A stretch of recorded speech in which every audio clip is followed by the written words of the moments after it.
So, for today, magluluto ako ng calamares. Ito, nabili namin to sa mall. Ayan. So, papakuluan ko muna siya para medyo malambot siya.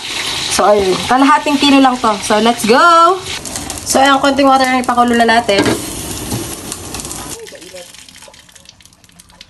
Ay! Sayang, nahulog ba? So, ayan, habang may talagay na natin sa arena, i-coat na natin siya ng arena. Mainit pa eh.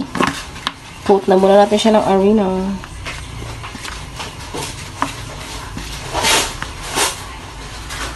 So, let's see. Ganyan na siya niyan.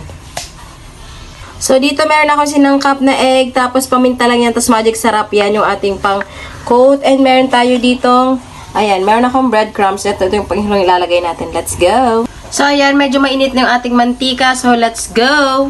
So, ayan, malinis naman po aking kamay. Magkakamay na lang ako. So, ayan, kinote ko na siya ng arena. So, ilalagay ko siya dito ngayon sa ating, egg. Tapos, tsaka natin ilalagay sa breadcrumbs.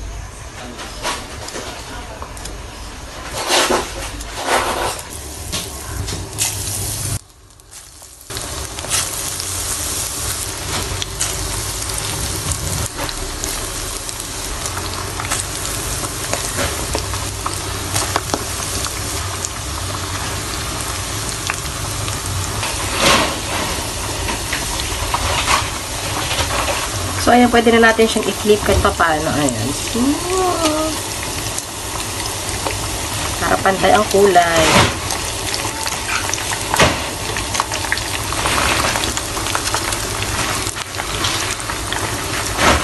So, ayan, pag ganyan ang kulay, pwede nating hanguin.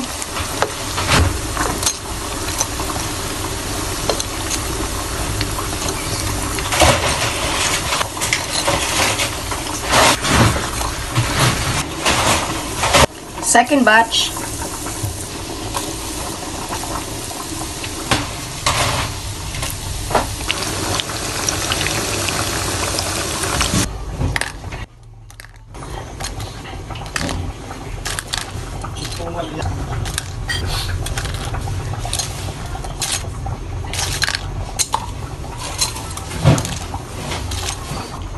So, ayan, naluto ko na yung ating calamares. So, ganyan siya.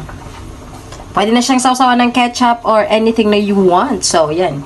Happy eating, everyone!